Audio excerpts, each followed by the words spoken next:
This is my winter firewood supply. How cool is this? I got this from Dunrobin's sawmill yesterday. Cost me 200 quid. It's a beautiful pile of firewood. Now I gotta stack it, get it ready for winter. Let's go.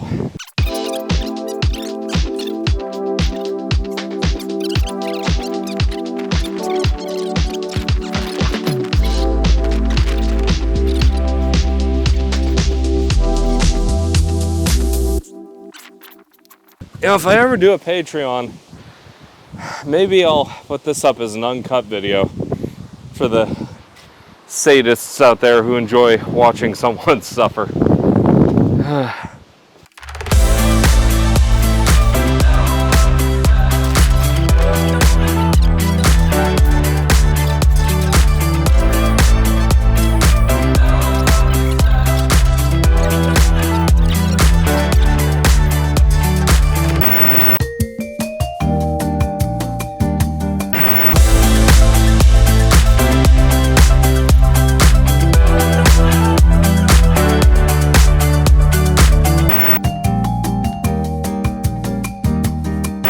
Oh, behold my wood.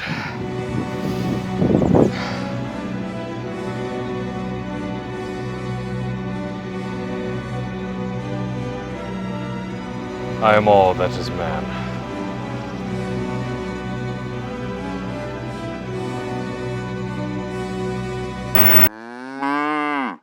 Now that you've seen that act of masochism from a 45-year-old man with a bad back, bad knees, bad ankles, bad arms, bad neck, and everything else you can think of gone bad, stacking firewood for the winter, it begs the obvious question. Heating oil and wood-burning stove, or solar and heat pump? So to answer that question, we're going to do something we haven't done since the very first episode of the American Highlander. We're going inside the house. Come on, it's time to get cottagecore. Many people around the world dream of returning to the home of their ancestors, the British Isles. At the age of 45, I fulfilled a lifelong ambition and bought my dream home in the Scottish Highlands. My name's Jason, and I live in the far north of Scotland.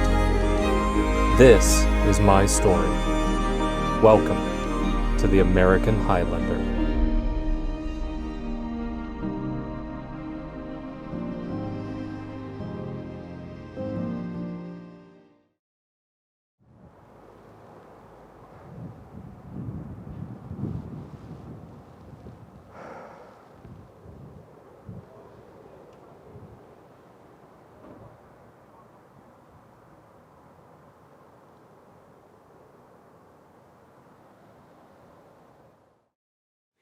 Okay, let's talk about methods of heating your home here in Scotland.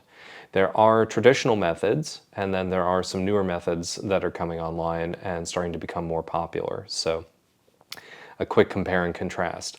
The traditional method, something like 81% of all of the homes in Scotland are heated on mains gas.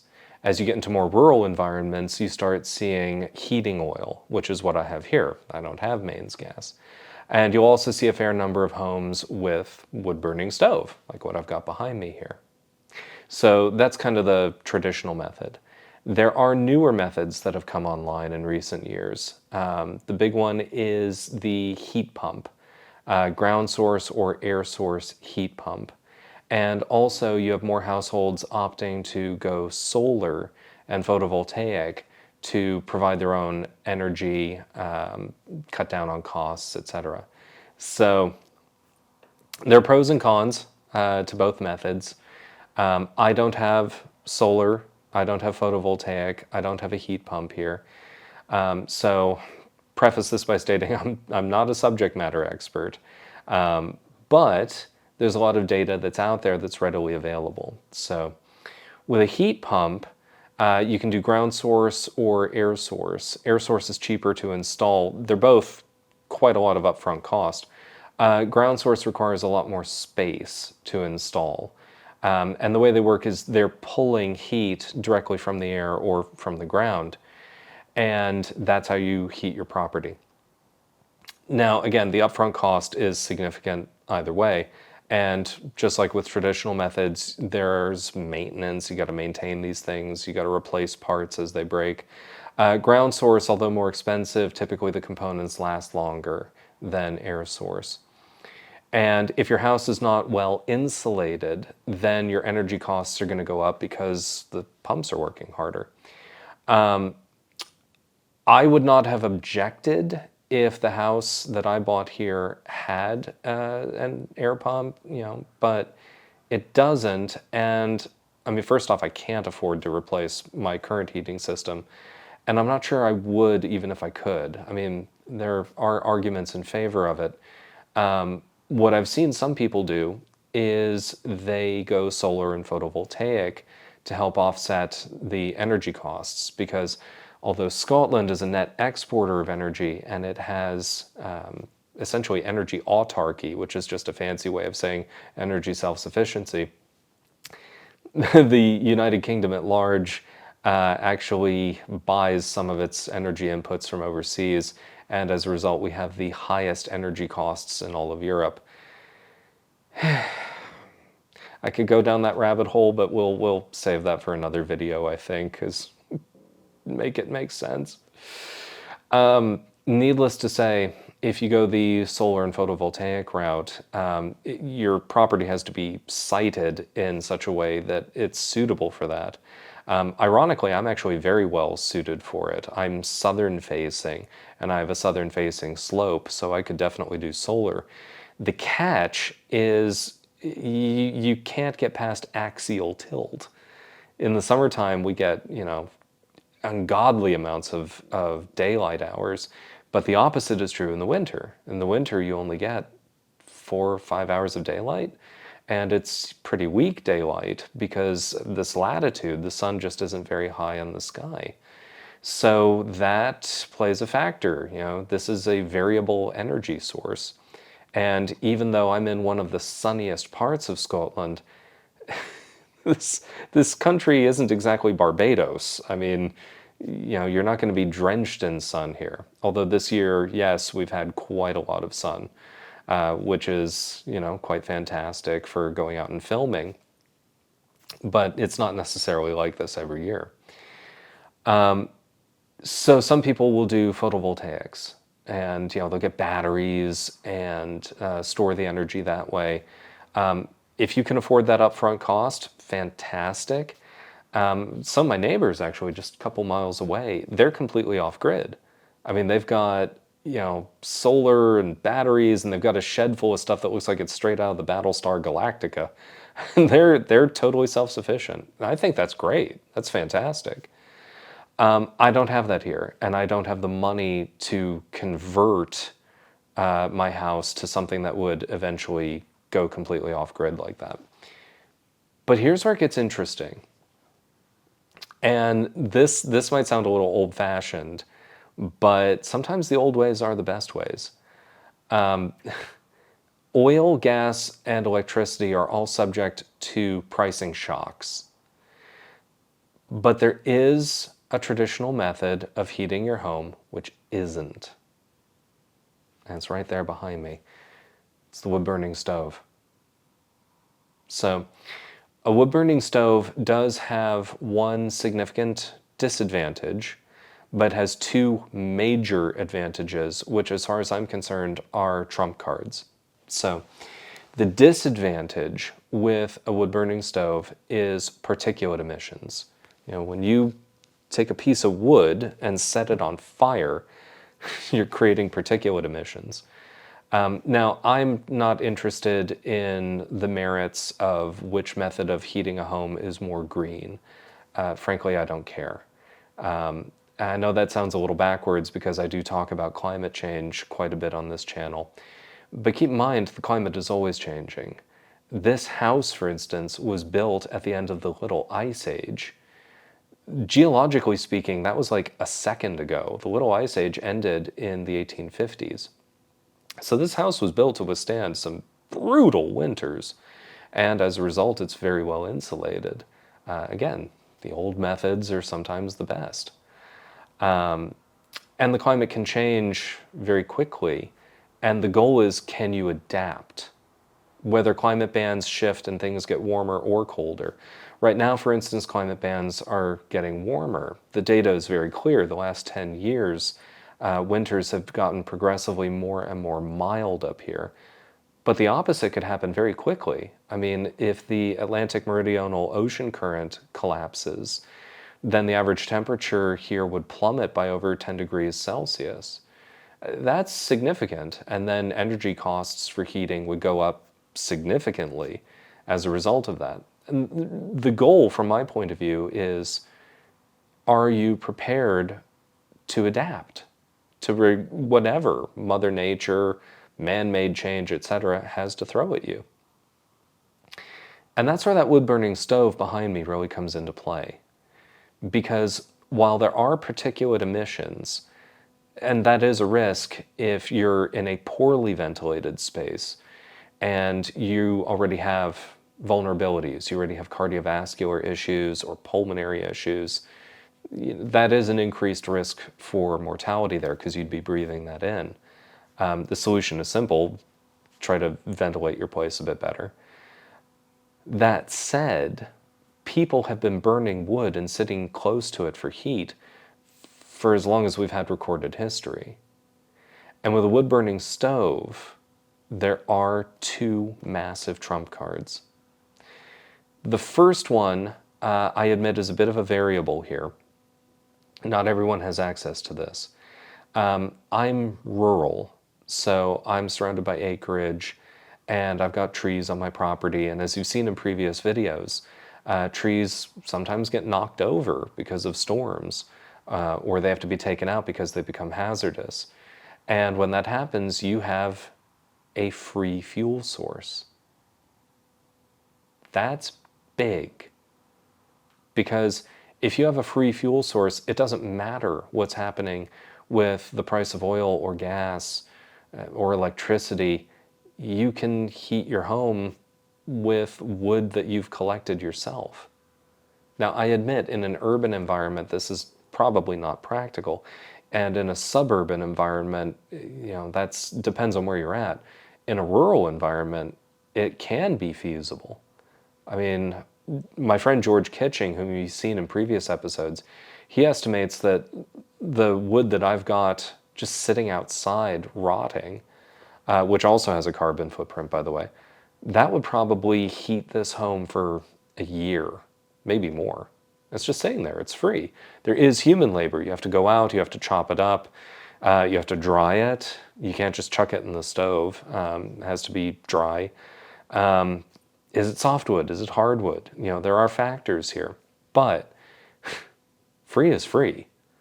Now, granted, I'm a middle-aged man with a bad back, so going out and collecting my own firewood is probably not realistic, which is why I buy my firewood from Dunrobin Sawmill, and they are fantastic. You should totally give Roddy your business. He is such a cool dude. And again, 200 quid, as you saw in the opening segment, to heat my home for the winter. And my stove is hooked in to the hot water tank and the radiators. So if I'm stoving, I'm heating my whole house. I'm not using any heating oil. So that is something to consider here. The other major advantage of a wood-burning stove, and again, I know this sounds old-fashioned, but there's a reason why these things endure. It works when there's no power. If there's no electricity, your heat pump ain't gonna work. Your heating oil in your boiler ain't gonna work. None of these other inputs are gonna work.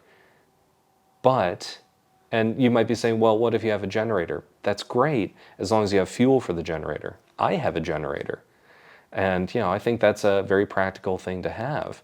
But, if it's a blizzard and you're snowed in and you've run out of fuel in your generator, now what?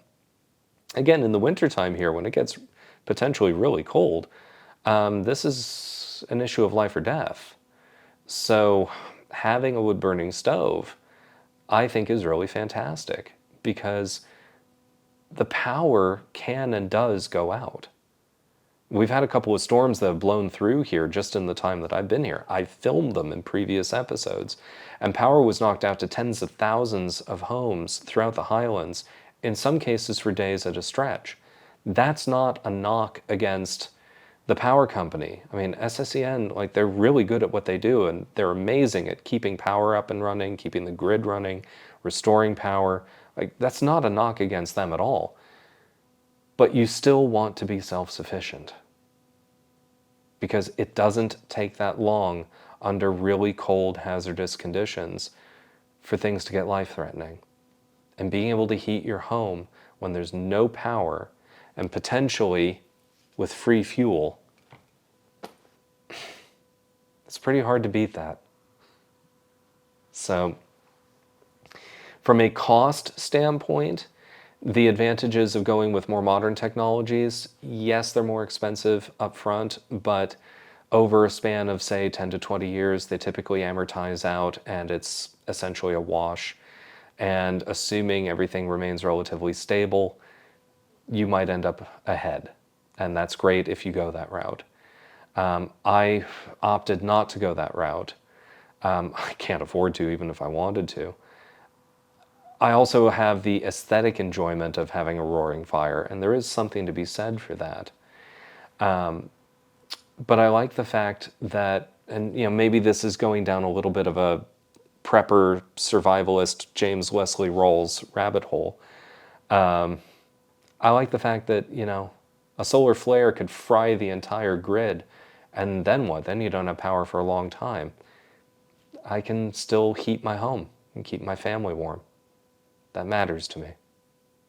So I appreciate not everyone has read James Wesley Rawls, but I have, and this is my house, and this is how I choose to heat it. So tonight, that wood-burning stove you see behind me is going to be roaring, and my wife and I are going to have a nice, quiet evening here in the living room with the lights out. The cat will probably be demanding playtime. Might have some soft music going. And it'll be a very warm evening here in the far north of Scotland. So, your mileage might vary. I can't wait to see your comments on this. You might agree with me, you might disagree with me. It's totally fine either way. But that's how I feel on the matter. So, why don't we do some channel shout outs? And, the sun is shining out there, so let's get some sightseeing done. Come on, let's go.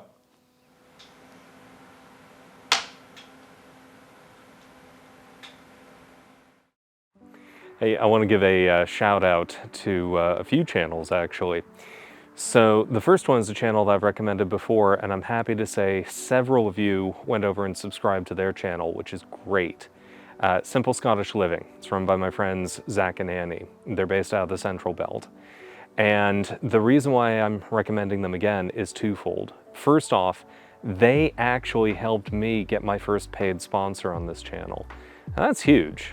I mean, yes, the channel is off to an incredible start. It got its first 1 million views in its first 90 days, but it's still only 90 days old. Like, channels that young and that small typically don't get paid sponsors.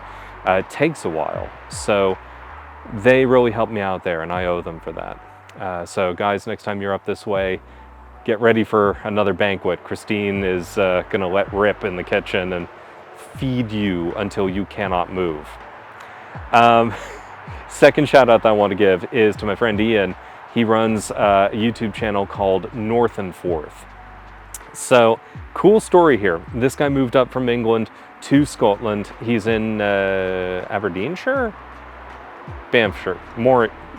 Murrayshire? One of those three. He's in one of those three, somewhere in the northeast.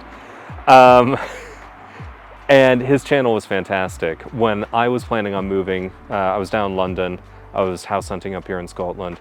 I was looking for any videos, any information on different parts of Scotland. And he did a really cool video analyzing his move. It was very useful, it was very helpful. So he also does like walking tours of you know, like villages and stuff, and he checks out like cool hidden gems. So I highly recommend his channel. Go check out North and Fourth when you're done here. And then third and finally, this is a hard channel to find. The guy who runs it, Andy Lawson, is a native Scot, really cool dude. I've met him. And his channel is called 60 Second Scotland. There's a period at the end of that. So after Scotland, there's a period. It's probably why his channel is so hard to find. It hasn't been active in a few years, but his videos are exactly what they say on the tin. He goes somewhere, films it down and dirty, handheld, cell phone, 60 seconds. So you just in and out. And the reason why I recommend it is when I was searching for, you know, places to film and you know, to get ideas on where I should go, I stumbled across his channel and found some videos on sites that he had visited up in Caithness.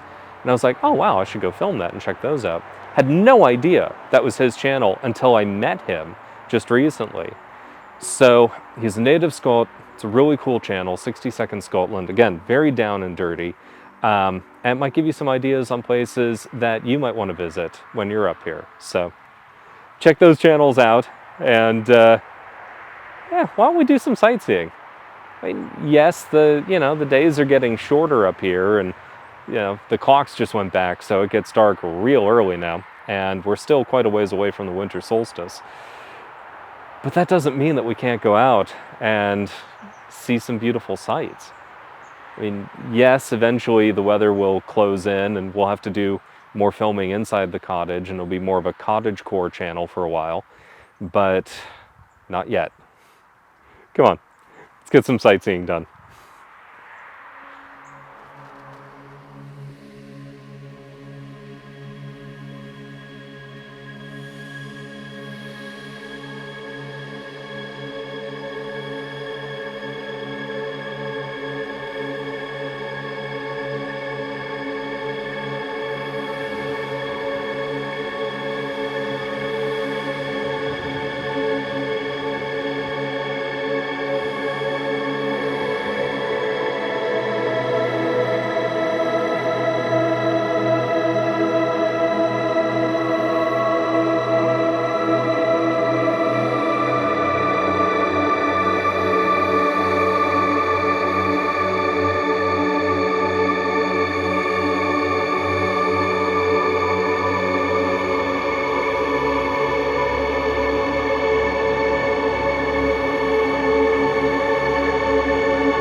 There it is over there in the distance.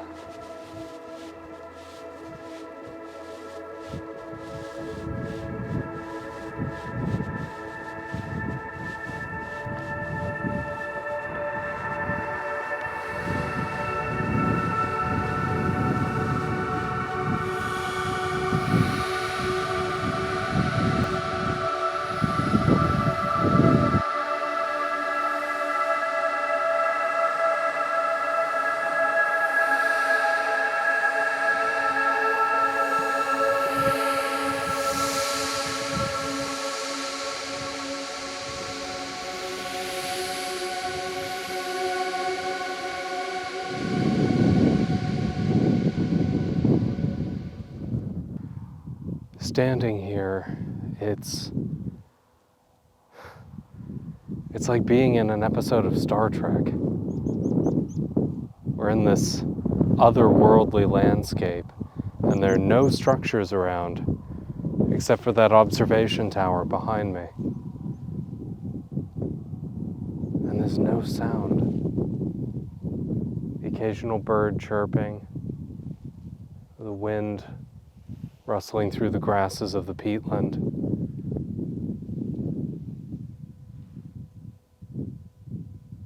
But if you look at this landscape, you realize it basically hasn't changed for thousands of years. You know, some of my old friends, they've never left the hometown that we grew up in. When I was a kid, I always dreamt of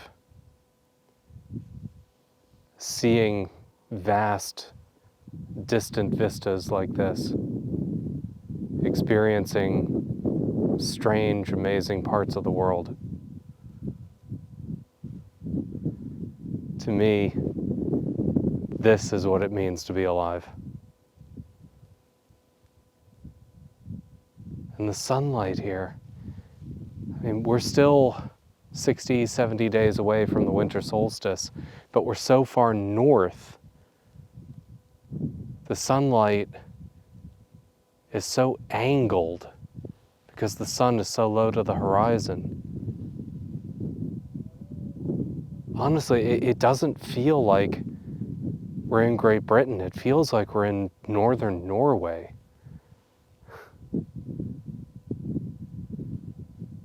And it's home. The far north of Scotland is home.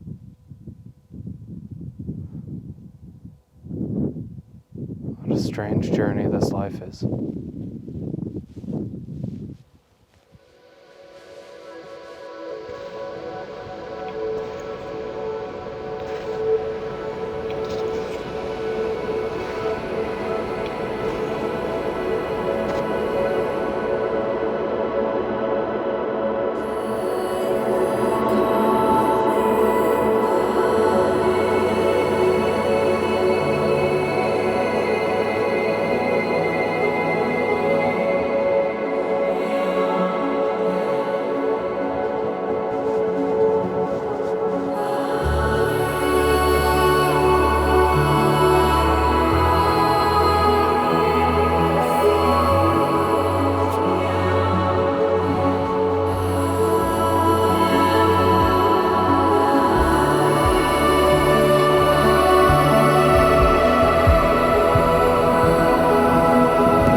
It's taken a long time for me to tunnel through a lot of darkness.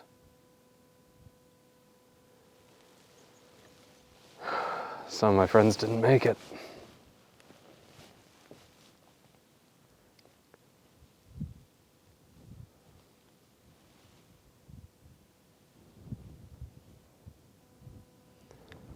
Living is as much learning to let go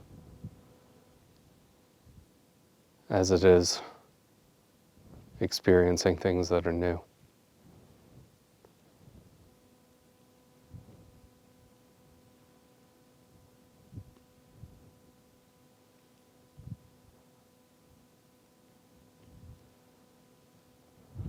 One of the hardest things to do in life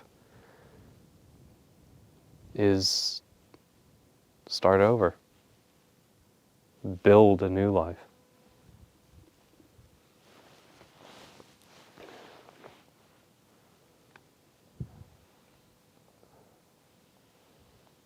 I'd like to say that I had some great master plan, that there's a checklist that you can follow. We're all just figuring it out as we go.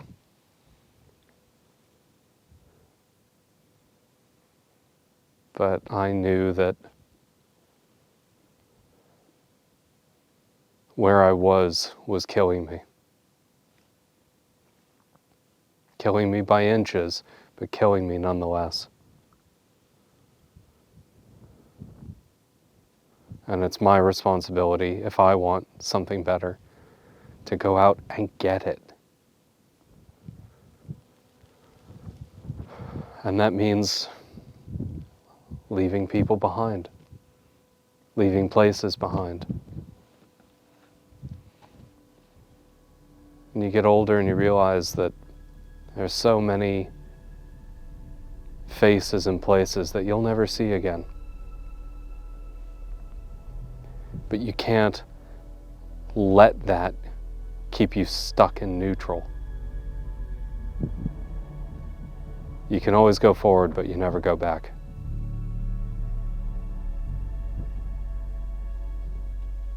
And standing here in this place,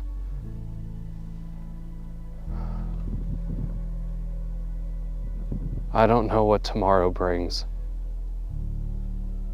but I do know that for the first time in my life, I'm looking forward to it.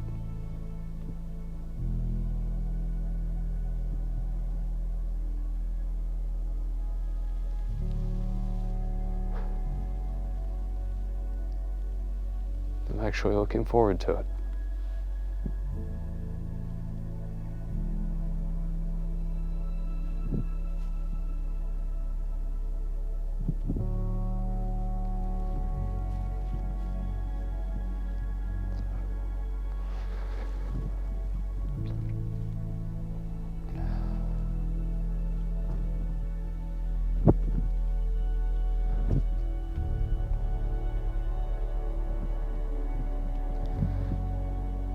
Wherever you are watching this from,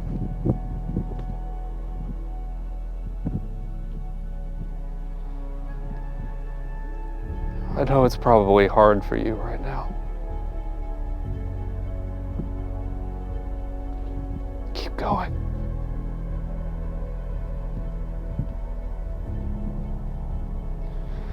Just keep going.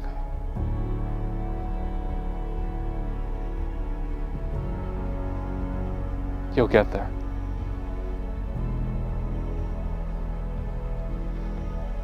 And it is worth it.